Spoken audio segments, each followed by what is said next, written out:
بسم الله الرحمن الرحيم.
বিসমিল্লাহির রহমানির রহিম আলহামদুলিল্লাহি রাব্বিল আলামিন ওয়াসসালাতু ওয়াসসালামু আলা সাইয়্যিদিল মুরসালিন নবিয়িনা মুহাম্মদ ওয়া আলা আলিহি ওয়া সাহবিহি আজমাইন আম্মা বাদ।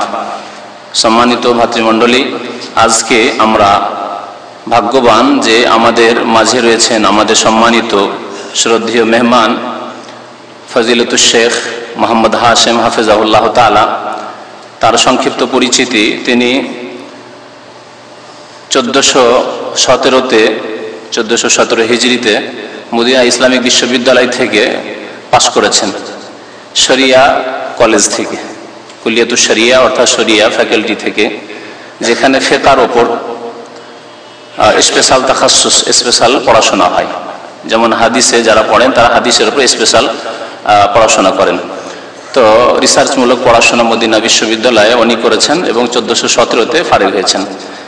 আমিও তার সাথে বছর দুয়েক থেকেছি। 1414 দিকে যখন ফারিগ হইলাম, তো 2 বছর তার সাথে একসাথে খাওয়া দাওয়া করেছি, একসাথে থেকেছি সেই মদিনা ইসলামিক বিশ্ববিদ্যালয়ে।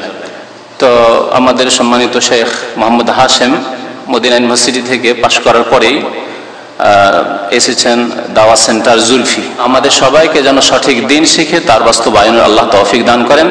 এখন আপনাদের সামনে আহ্বান করছি আমাদের সম্মানিত মেহমান শেখ মোহাম্মদ হাশেম হাফেজাহুল্লাহকে, তিনি আপনাদের সামনে তার মূল্যবান বক্তব্য পেশ করবেন। আসসালামু আলাইকুম ওয়া রাহমাতুল্লাহি ওয়া বারাকাতুহু।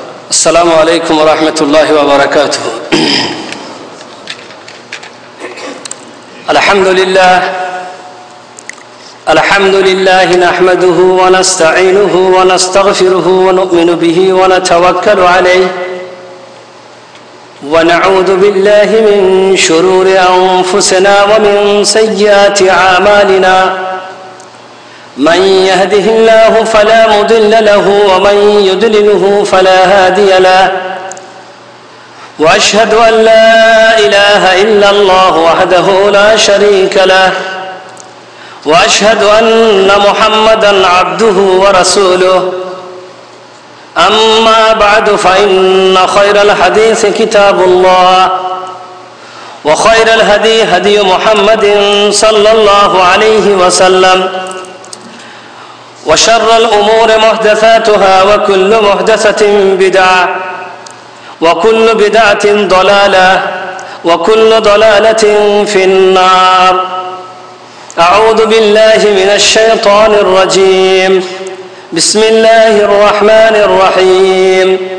يا أيها الناس اتقوا ربكم الذي خلقكم من نفس واحدة وخلق منها زوجها وبث منهما رجالا كثيرا ونساء واتقوا الله الذي تساءلون به والأرحام إن الله كان عليكم رقيبا.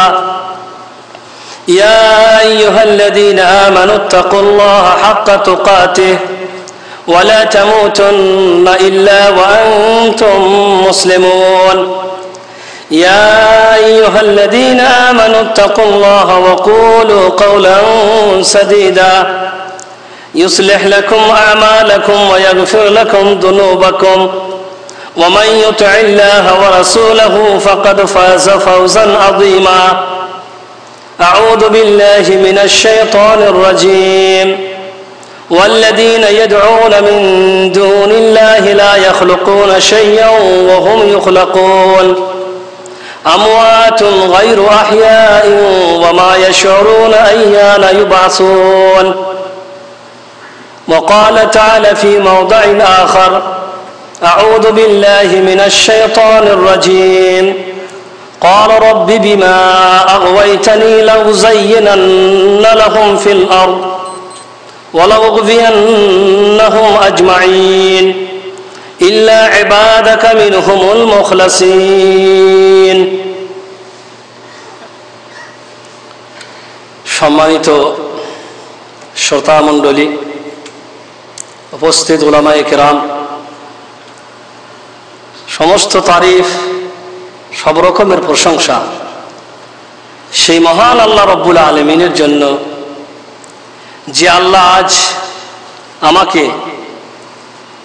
সুযোগ করে দিয়েছেন আপনাদের সাথে সাক্ষাৎ করার, বিশেষ করে মতি ভাইয়ের সাথে বহুদিন আগে, কয়েক বছর অতিবাহিত হয়ে গেছে, যখন আমরা মদিনা ইউনিভার্সিটিতে একই সাথে থাকছি এবং ওঠা বসা করছি, চলাফেরা করছি, তারপরে দীর্ঘ একটি কাল কেটে গেছে যে আমাদের আপসে কোনো সাক্ষাৎ ছিল না। যাই হোক, এটা আল্লাহ রাব্বুল আলামিনের একটা দয়া ও মেহেরবানি যে বহুদিন পরে আবার একই জায়গায় একত্রিত হয়েছি, আল্লাহ সুযোগ করে দিয়েছেন। আপনাদের সাথেও সাক্ষাৎ হলো, তাই সকলেই বলি আলহামদুলিল্লাহ। দরুদ ও সালাম বর্ষণ হোক বিশ্ব নবী হযরত আহমদ মুস্তাফা মুহাম্মদ মুজতবা সাল্লাল্লাহু আলাইহি ওয়াসাল্লামের উপর। আল্লাহুম্মা সাল্লি ওয়া সাল্লিম আলা নবিয়িনা মুহাম্মদ ওয়া আলা আলিহি ওয়া সাহবিহি আজমাইন। আমার বিষয়বস্তু সম্পর্কে আপনারা জানেন। মাজার পূজা বলেন, কবর পূজা বলেন, আর মুর্দা পূজা, মৃত্যু পূজা বলেন, জিনিস একই। আল্লাহ তাআলা হযরত আদম আলাইহিস সালামকে যখন সৃষ্টি করেছিলেন, আপনারা সবাই জানেন, যখন থেকে আল্লাহ তাআলা হযরত আদমের সৃষ্টি করলেন, ফেরেশতাদের হুকুম দিলেন হযরত আদমকে সাজদা করার। সকলে সাজদা করলো, ইবলিস সাজদা করেনি, যার কারণে তাকে ভ্রষ্ট, গুমরাহ এবং মহান আল্লাহ রাব্বুল আলামিনের দরবার থেকে বিতাড়িত ঘোষণা করা হলো।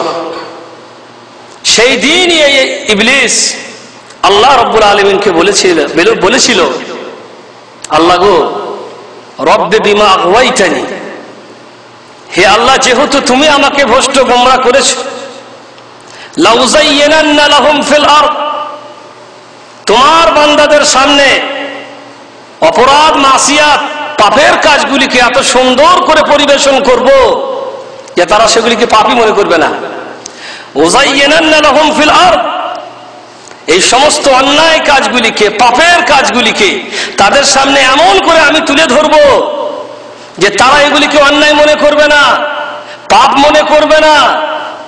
ওয়ালা উগবিয়ান্নাহুম আজমাইন, হে আল্লাহ, তোমার সমস্ত বান্দাদেরকে আমি গোমরাহ ভ্রষ্ট করব, কাউকে ছাড়ব না। তোমার দ্বীনের উপরে কায়েম থাকবে, তোমার তাওহীদের উপরে কায়েম থাকবে, তোমার জমিনে কেবল তোমারই ইবাদত হবে, এ কাজ আমি হতে দিব না। ইল্লা ইবাদাকা মিনহুমুল মুখলাসিন, কিন্তু যারা তোমার মুখলিস, নিষ্ঠাবান, পাক্কা ঈমানদার, এরকম মানুষ যারা হবে, তাদেরকে আল্লাহ আমি আমার জালে ফাঁসাতে পারবো না। তো মোট কথা হচ্ছে, আমাদেরকে গোমরাহ করে বিভিন্ন শিরকীয় কাজে যে শয়তান লাগাবে, আল্লাহর তাওহীদের পথ থেকে আমাদেরকে সরিয়ে বিভিন্ন অন্যায়ে, শিরকে যে শয়তান লিপ্ত করবে, সেই প্রচেষ্টা তখন থেকেই চলতে আছে, আজও জারি আছে। হযরত আদম আলাইহিস সালাম এবং হযরত নূহ আলাইহিস সালাম, এদের উভয়ের মধ্যে ব্যবধান সম্পর্কে বলা হয়েছে প্রায় 20 শতাব্দী বা 20 পিঢ়ি এমন চলে গেছে যেখানে শিরকের কোনো নাম গন্ধ ছিল না।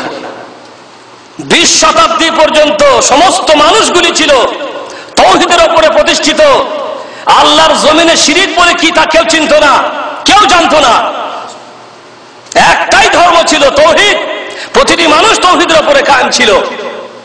তারপরে সবাই আমরা জানি, কোরআনের মধ্যে আল্লাহ রাব্বুল আলামিন কিছু এমন লোকের কথা উল্লেখ করেছেন যাদেরকে মাবুদ মনে করা হয়েছিল, ইলাহ মনে করা হয়েছিল, উপাস্য মনে করা হয়েছিল।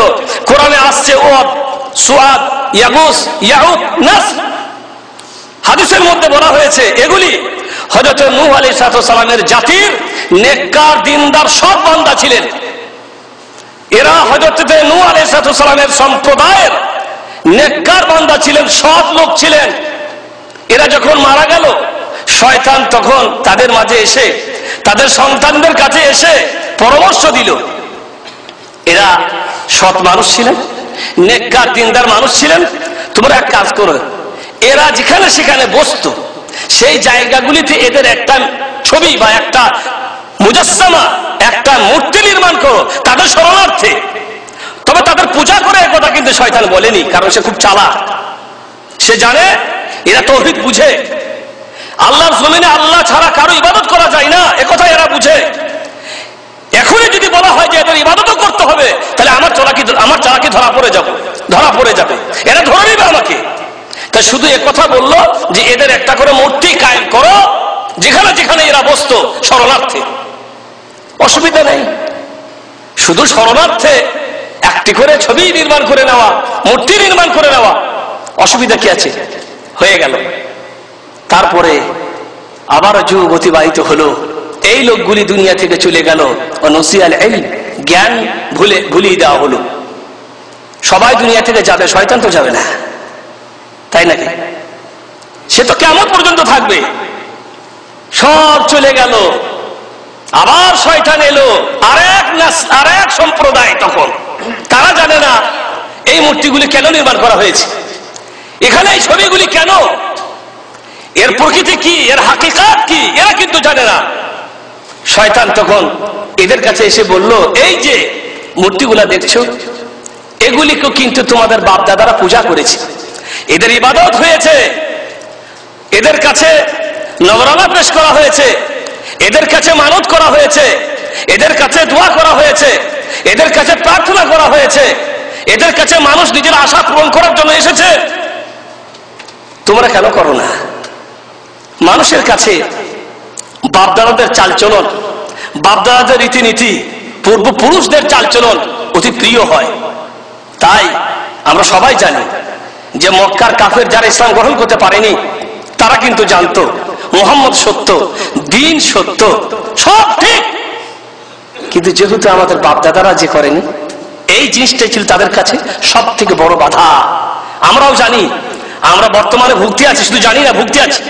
অনেকেই আমরা যারা এই পরিবেশ পেয়েছি, ইসলামিক সেন্টার পেয়েছি, সৌদি আরবের পরিবেশে এসে আমরা যারা সত্যকে জানতে পেরেছি, হককে বুঝতে পেরেছি, তাওহীদ জানতে পেরেছি, শিরকের ব্যাপার জানতে পেরেছি, আমরাও ভুক্তি আছি যে বাপ মাকে কি করে বোঝানো যায়।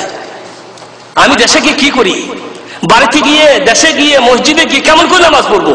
এখানে তো জানলাম এইভাবে নামাজ পড়তে হয়, এইভাবে নামাজ পড়তে হয়। সবাই যেমন আমরা ভুক্তি আছি, ওই রকম অবস্থা ছিল তাদেরও। তারাও ভাবতো সব ঠিক, কিন্তু আমাদের বাপদাদা যে করেনি, কেমন করে ত্যাগ করতে পারি? বাপদাদাদের চালচলন, পূর্বপুরুষদের চালচলন মানুষের কাছে বিরাট বিশাল জিনিস, যার ত্যাগ করে চারটিখানি কথা নয়। বর্তমান বিশ্বে এমনও অনেক হাজার লাখ লাখ মানুষ জ্ঞানী গুণী আছেন যারা ইসলাম বুঝে, ইসলাম জানে, এবং ইসলাম সত্য ধর্ম, কোরআন সত্য, আল্লাহর কিতাব বুঝে। কিন্তু তারা চিন্তা করে নিজের পরিবেশকে, নিজের বাড়িকে নিয়ে, নিজের মা বাপকে নিয়ে, নিজের স্ত্রী ছেলে সন্তানাদেরকে নিয়ে আমি ইসলাম হয়ে কি করব? আমার এই বিশাল পরিবার, বিশাল সমাজ, তাদেরকে আমি কেমন করে বুঝাবো? এই জিনিসগুলি মানুষের কাছে সব থেকে বেশি বাধা হয়ে দাঁড়ায়।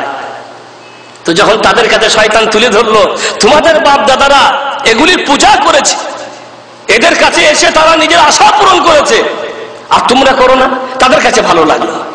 তখন তারা তাদের পূজা শুরু করে দিল। এই ছিল সর্বপ্রথম আল্লাহর জমিনের শিরকের সৃষ্টি। সর্বপ্রথম হাদিসে বলা হয়েছে সর্বপ্রথম শিরক সৃষ্টি হয়েছে হযরত নূহ আলাইহিস সালামের সম্প্রদায়ের মাঝে। ইতিপূর্বে 20 শতাব্দী পর্যন্ত আল্লাহর জমিনে শিরকের কোনো নাম গন্ধ ছিল না। শুরু হয়ে গেল মুর্দা পূজা, মৃত্যু পূজা, কবর পূজা। আল্লাহ রাব্বুল আলামিন বলছেন, ওয়াল্লাযীনা ইয়াদউনা মিন দুনিল্লাহ লা ইয়াখলুকুনা শাইআন ওয়া হুম ইয়াখলুকুন। মানুষ, আল্লাহকে বাদ দিয়ে যাদেরকে ডাকাডাকি করো, আল্লাহকে বাদ দিয়ে যাদের কাছে যাও, আল্লাহকে বাদ দিয়ে যাদেরকে তোমরা আল্লাহ বলে মনে করে যাদের তোমরা ডাকো, পূজা করো, লা ইয়াখলুকুনা শাইআ, তারা কিছুই সৃষ্টি করতে পারে না। ওয়া হুম ইয়াখলুকুন, তারাই সৃষ্ট, তাদেরকে আমি সৃষ্টি করেছি। যাদের কাছে তোমরা যাও, যাদেরকে তোমরা ডাকো, লা ইয়াখলুকুনা শাইআ, তারা কিছুই সৃষ্টি করতে পারে না। ওয়া হুম ইয়াখলুকুন, তারাই সৃষ্ট, তাদেরকে আমি আল্লাহ সৃষ্টি করেছি। শুধু তাই না, আমওয়াত, তারা মরে গেছে, এক তো সৃষ্টি করতে পারে না, তাদেরকে আমি আল্লাহ সৃষ্টি করেছি। তারপরে আবার কি? মৃত্যু, মরে গেছে। গায়রা হিয়া, জীবিত নয়, মরে কবরে চলে গেছে, পচে গেছে, হাড়গড় কিচ্ছু নেই। এরকম মানুষকে তোমরা ডাকতে আছো? ওমা ইয়াশুরুনা আইয়ানা ইউবাসুন। শুধু তাই না, এরা একথাও জানে না যে কবর থেকে তাদেরকে কখন উঠানো হবে। কবরে যারা মরে চলে গেছে তারা কি জানে যে আমরা কবর থেকে কখন উঠবো? কেউ জানে? কেউ জানে না। সবাই একথা জানি কিয়ামত হবে, আর কিয়ামতে সকলকে কবর থেকে উঠানো হবে, পুনরুত্থান হবে, হাসর প্রান্তর, সেখানে সবাইকে একত্রিত হতে হবে, এ কথা জানি। কিন্তু কখন হবে জানি না। নবীকে জিজ্ঞাসা করা হয়েছিল, ইয়া রাসূলুল্লাহ কিয়ামত কখন হবে? জানি না। কিয়ামতের জ্ঞান একমাত্র অদৃশ্য জগতের জ্ঞান, গায়বী ইলম আল্লাহ ছাড়া কেউ জানে না। তবে হ্যাঁ, আল্লাহ নবীকে যখন জিজ্ঞাসা করা হয়েছিল কিয়ামতের নিদর্শন কি হবে, আল্লাহ নবী কিছু ছোট নিদর্শন আর কিছু বড় নিদর্শন বলে দিয়েছিলেন। কিয়ামতের পূর্বে এগুলি ঘটবে, যখন ঘটবে তখন জেনে রেখে দিও কিয়ামত অতি নিকটে। কিন্তু কিয়ামতটা কখন হবে এটা আল্লাহ ছাড়া কেউ জানে না। তো আল্লাহ বলছেন যাদেরকে তোমরা ডাকো, এক নম্বরে তারা কিছুই সৃষ্টি করে না, তাদেরকে আমি আল্লাহ সৃষ্টি করেছি। দুই নম্বরে তারা জীবিত না, মরে গেছে, মরে গিয়ে কবরে চলে গেছে, কি হয়েছে তারা নিজেই জানে না। তিন নম্বরে তারা নিজেরাই জানে না যে আমাদেরকে আল্লাহ কখন তুলবেন কবর থেকে। যাদের মধ্যে এই গুণগুলি, তাদেরকে তোমরা ডাকো, তোমাদের কি করতে পারে? কি করতে পারে? কিছুই করার শক্তি তাদের আছে? মরে গেছে, কবরে চলে গেছে, হাড়গোড় কিচ্ছু নেই, সিস্টেম করতে পারে না, তারাই সৃষ্ট। এ কথাও জানে না যে তাদেরকে আমি আল্লাহ কবর থেকে কখন উঠাইব। যাদের নিজের ব্যাপারে জ্ঞান নেই তারা তোমাদের কি করতে পারে? কিছুই করতে পারে না। কিন্তু মানুষ বুঝে না, মানুষ বুঝতে চেষ্টা করে না। মানুষের মাঝে সব থেকে বড় সমস্যা যেটা, যে মানুষ চেষ্টাই করে না যে আমি দুনিয়াতে কেন এসেছি, এই কথাটা বুঝার। আল্লাহ কেন পাঠিয়েছেন, আমার আসার উদ্দেশ্য কি, আল্লাহর পৃথিবী সৃষ্টি করার উদ্দেশ্য কি, আল্লাহর নবী পাঠানোর উদ্দেশ্য কি, আল্লাহ সার্বভৌমত্ব সৃষ্টি করার উদ্দেশ্য কি, এই উদ্দেশ্যটা বুঝার মানুষ সৃষ্টি করে না। ভাইরা, আমার কথা হচ্ছে, বর্তমানে আমরা মাজার পূজায়, কবর পূজায়, মৃত্যু পূজায় যে লিপ্ত হয়েছি তার কিছু কারণ আছে। আমি কয়েকটি কারণের কথা আপনাদের সামনে বলবো। এক নম্বর কারণ মনে করলেন আল জাহলু বিদ্দীন আও বিহাকিকাতি হাদাদ দ্বীন ওয়া মা বুইসা বিহি রাসূলুল্লাহ সাল্লাল্লাহু আলাইহি ওয়াসাল্লাম। এক নম্বর কারণ হচ্ছে এই দ্বীনের হাকিকত, সত্যতা, প্রকৃত সম্পর্কে আমরা জানি না যে আমাদের ইসলাম ধর্মের হাকিকত, প্রকৃত সত্যতা কি, আর এই দ্বীনের নবীকে, আল্লাহর রাসূলকে কেন পাঠানো হয়েছিল, এই জিনিসটা আমরা বুঝি না। ইবনুল কাইয়িম রাহিমাহুল্লাহ তিনি তার কিতাবের মধ্যে লিখছেন যে মানুষ বর্তমানে কবর পূজায় লিপ্ত হয়েছে, তার এক নম্বর কারণ হচ্ছে যে তারা তাদের দ্বীন সম্পর্কে বুঝে না, দ্বীনি জ্ঞান তাদের মধ্যে নেই, আর তারা আমাদের নবী মুহাম্মদ রাসূলুল্লাহ সাল্লাল্লাহু আলাইহি সাল্লামকে কেন পাঠানো হয়েছিল এই হাকিকতটা, এই সত্যতাও তারা বুঝে না। আমরা জানি আল্লাহ কোরআনে বলেছেন, লাকাদ মান্নাল্লাহু আলাল মুমিনিন ইয বা'সা ফীহিম রাসূলাম মিনহুম ইয়াতলু আলাইহিম আয়াতিহি ওয়া ইউযাক্কিহিম ওয়া ইউআল্লিমুহুমুল কিতাবা ওয়াল হিকমা ওয়া ইন কানু মিন ক্বাবলু লাফী যালালিম মুবিন। আল্লাহ বলেছেন এখানে যে নবীকে কেন পাঠিয়েছিলাম, কি কারণে, কি উদ্দেশ্যে, নবী করতেন কি, নবীর কাজ কি ছিল। আল্লাহ বলছেন আমি মুমিনদের প্রতি অনুগ্রহ করে তাদেরই মধ্য থেকে একজন নবী পাঠাইলাম। তার কাজ কি, ইয়াতলু আলাইহিম আয়াতি, এই নবী মানুষদেরকে আয়াত, আল্লাহর কোরআনের কথা পড়ে পড়ে শোনান।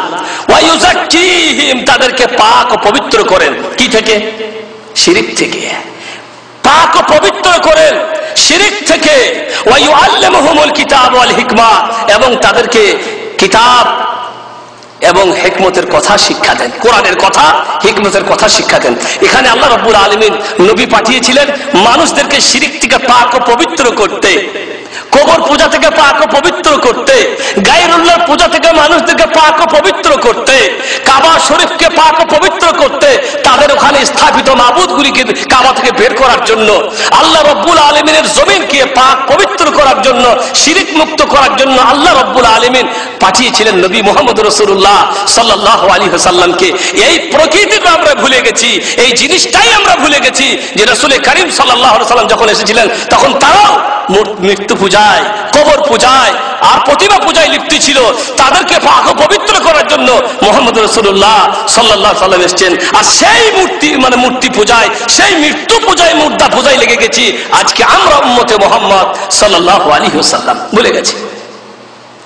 শাইখুল ইসলাম ইবনে তাইমিয়া বলছেন যে বর্তমানে মাজারের পূজা বা কবরের পূজা এবং কবরের ওপরে বা কবরকে প্রদর্শনী করা, মাজারকে যে প্রদর্শনী করা হয়েছে, আজকে মাজার প্রদর্শনী হয়েছে মানে দেখার জায়গা, দর্শনের জায়গা, মানুষ সেখানে যায় দর্শন করার জন্য। এই যে করা হয়েছে, এগুলি হয়েছে ইসলামের নামে অভিনব আবিষ্কৃত বিদআত। আর এগুলা করেছে এমন কিছু মানুষ যাদের কাছে ইসলামিক সঠিক জ্ঞান নেই, যারা ইসলামের জ্ঞান রাখে না।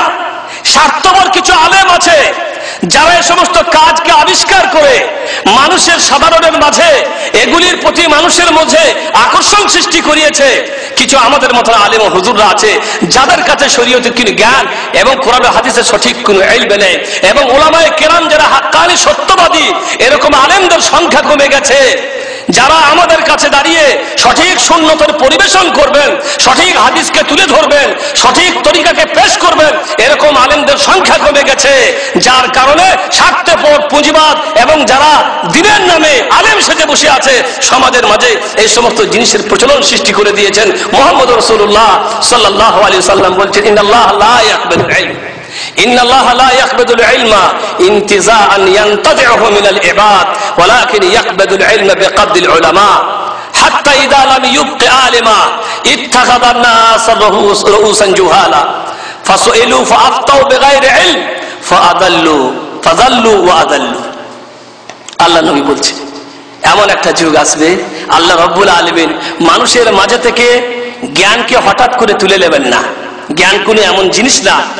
পীরদের যখন বয়ান হয়, ভক্তরা যখন বসে থাকে, পীর যখন বয়ান করে, পীরদের কেরামতের যখন আলোচনা হয়, তখন মজলিসে খই ফুটে আর কবরবাসী সম্পর্কে এমন কিসসা কাহিনী বলা হয়, আর মজলিস তখন মনে হয় সুবহানাল্লাহ, মানে পীরের মুখ থেকে কথা বের হওয়ার আগে আল্লাহু আকবার আর সুবহানাল্লাহ পরে গোটা মজলিস ফাটিয়ে দেয়।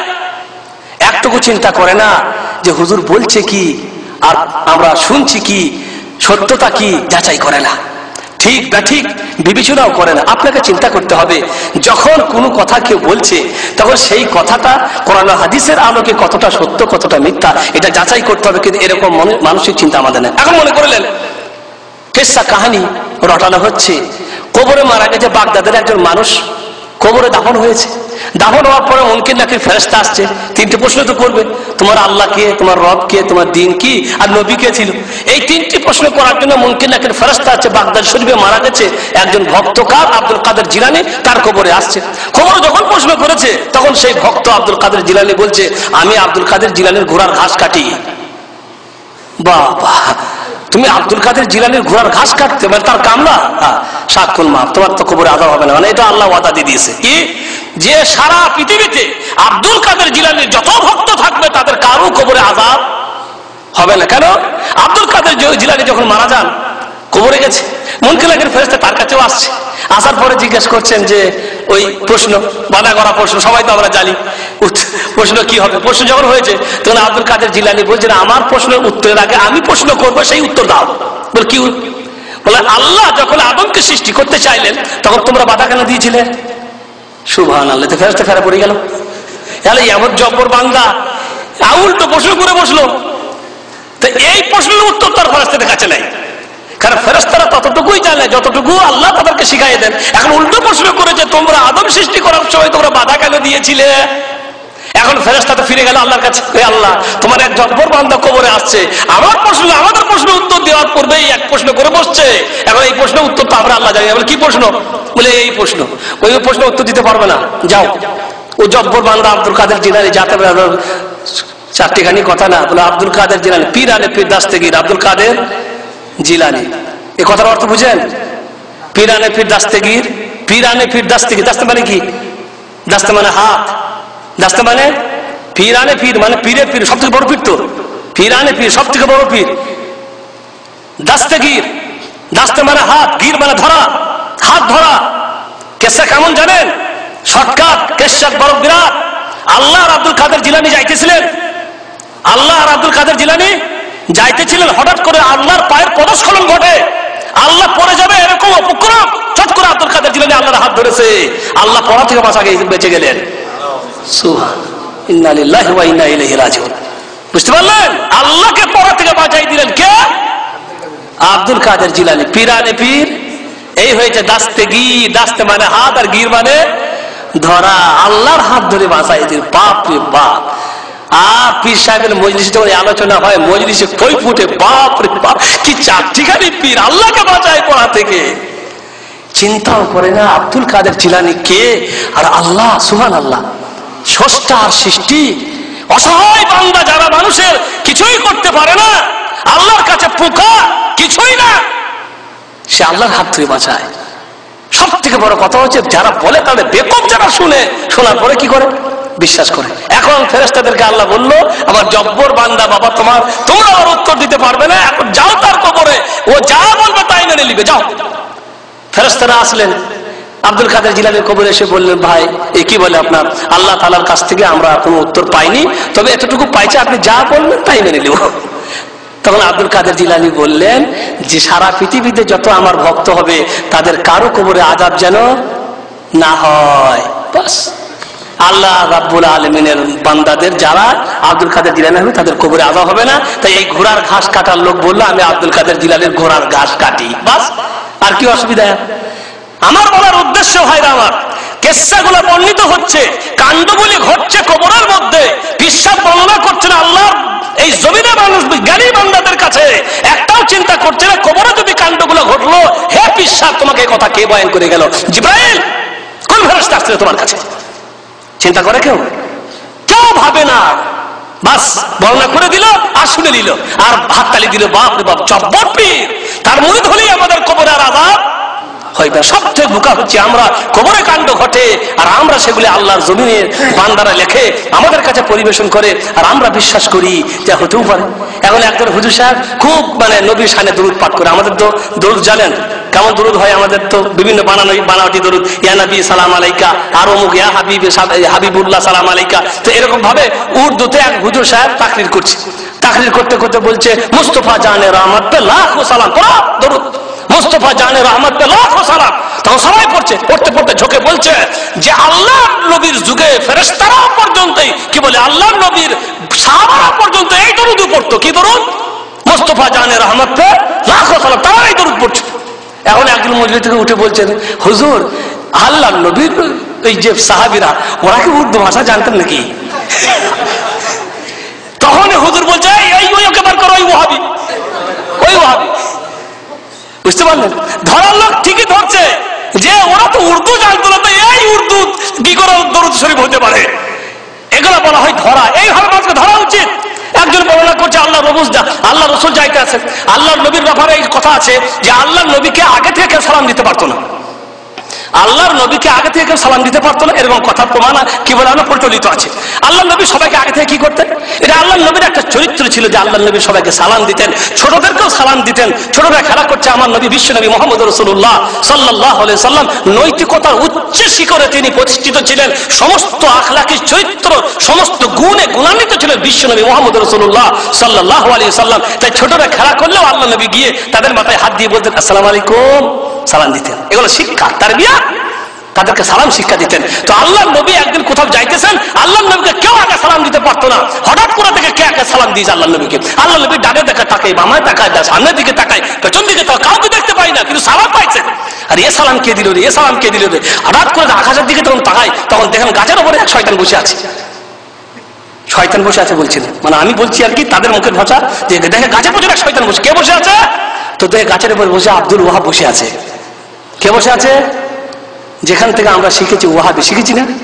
ওয়াহাবিদেরকে বদনাম করার জন্য, ওয়াহাবিদেরকে নিন্দিত করার জন্য বলা হচ্ছে যে এই বেয়াদব বসে আছে গাছের ওপরে, গাছের ওপর থেকে আল্লাহ নবীকে কি দিচ্ছে?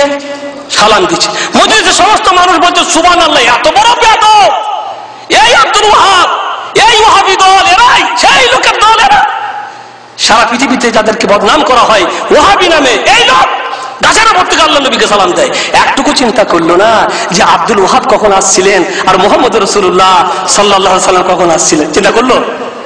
তো ভাইরা, আমার কথা হচ্ছে মানুষকে সবসময় চিন্তা করতে হবে যে বলছে কথাটা কোন পর্যায়ে যাচ্ছে, কোথায় গিয়ে বিরোধ খাচ্ছে, কোথায় গিয়ে টক্কর খাচ্ছে, এগুলি বোঝার চেষ্টা করতে হবে। কিন্তু মানুষ বুঝতে চেষ্টা করে না, যার কারণে সমস্যা বেঁধে গেছে আমাদের। যে আমরা কবরওয়ালাদেরকে নিয়ে ওদের ব্যাপারে কেসা কাহিনী রটানো হয়, ওরা এই করতে পারে, ওরা তাই করতে পারে, অমুকের ছেলে হয়েছিল ছেলে দিয়েছে, ওকে বিচারে কতদিন থেকে গ্যাস্ট্রিক রোগীতে ভুগছিল বলার শেষ নেই, কত ডাক্তার দেখালো রোগ ভালো হয় না, তারপরে গিয়ে ওখানে মানত করে এলো, আল্লাহ দিলে রোগ ভালো হয়ে গেছে, অমুক এই বিভিন্ন কাহিনী দিয়ে বলার শেষ নেই। তারপরে 3 নম্বর কারণ হচ্ছে সুউল ফাহাম লিল কোরআন ওয়াস সুন্নাহ, কোরআন ও হাদিসকে বুঝতে ভুল করা।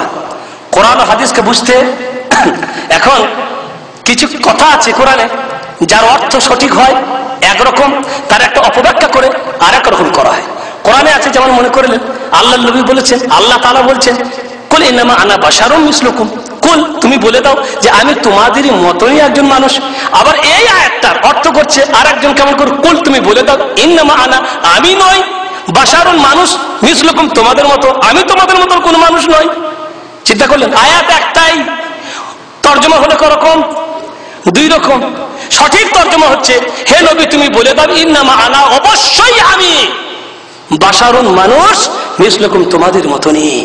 সেই আয়াতটাতেই ওরা আবার তর্জমাটা উল্টো করে বলছে কুল তুমি বলে দাও ইন্নামা আনা, আমি নই, ইন্নামা আনা আমি নই, বাশারুন মিসলুকুম তোমাদের মতনই মানুষ। তো কোরআনের হাদিসের অপব্যাখ্যা ভুল তর্জমা করেও মানুষদেরকে বোকা বানানো হয়।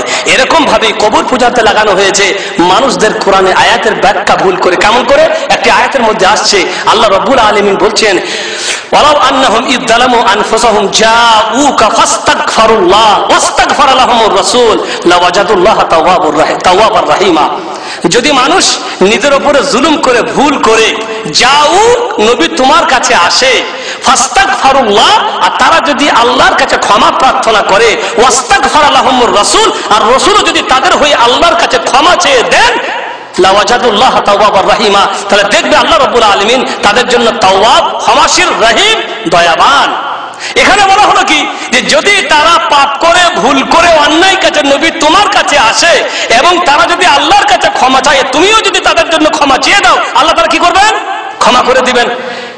মুফাসসিরিনগণ বলছেন, বড় বড় পণ্ডিত তাফসীরের যারা তাফসীরের কিতাব লিখেছেন, যারা কোরআন হাদিসকে বুঝেছেন, সাহাবীরা যারা কোরআন হাদিসকে আয়াতকে বেশি বুঝতেন, তারা তাদের সূত্রে লেখা হয়েছে যে এই যে আসা, নবীর কাছে আসা, এই নবীর জামানার বা তার জীবদ্দশার সাথে নির্দিষ্ট, মানে যখন নবী বেঁচে ছিলেন তখন যদি কোনো মানুষ ভুল করে আল্লাহ নবীর কাছে এসে বলতেন ইয়া রাসূলুল্লাহ আমার দ্বারা এই ভুলটা হয়ে গেছে, ইয়া রাসূলুল্লাহ মেহেরবানি করে আপনি আমার ক্ষমার ব্যবস্থা করে দেন, আল্লাহ নবী যদি তার হয়ে আল্লাহর কাছে ক্ষমা চেয়ে দিতেন, আল্লাহ তাআলা তার দোয়া কবুল করে তাকে কি করতেন?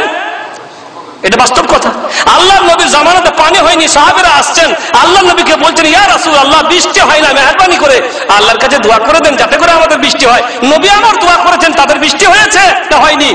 কোন মানুষ পেটের ব্যথায় ভুগেছে, আল্লাহ নবী দোয়া করে দিলে আল্লাহ রাব্বুল আলামিন তাকে ভালো করে দিয়েছেন। হযরত আলীর চোখে ব্যথা, চোখ তাকাইতে পারে না, চোখ দিয়ে দেখতে পায় না, তিনি ফজরের নামাজে শরীক হয়নি, আল্লাহ নবী বলছেন আলী কোথায়? বলে হুজুর উনি খেমার মধ্যে বসে আছেন, চোখে চরম ব্যথা, দেখতে পায় না। আল্লাহ নবী বলছেন আলীকে নিয়ে এসো।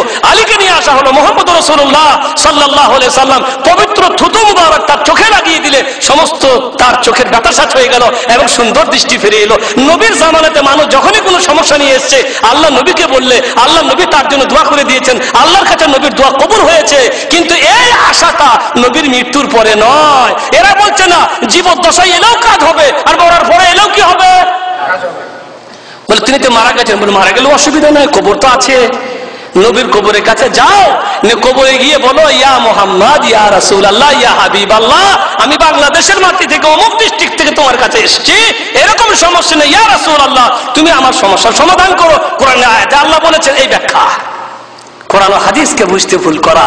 মুফাসসিরগণ বলছেন না, নবী মরে যাওয়ার পরে দুনিয়ার সাথে তার কোনো সম্পর্ক নাই। বলে আছে নাকি? সুবহানাল্লাহ। আল্লাহ নবী দুনিয়া থেকে চলে গেছেন, সাহাবীরা যে কত সমস্যায় ভুগছিলেন। নবী দুনিয়া থেকে মরে গেলেন, সর্বপ্রথম সমস্যা সৃষ্টি হলো যে খলিফা কে হবে। আনসাররা বলছেন আমাদের থেকে একজনকে বানান আর মুহাজিরদের থেকে একজনকে বানান, 2 জন খলিফা হোক, অসুবিধা কি আছে?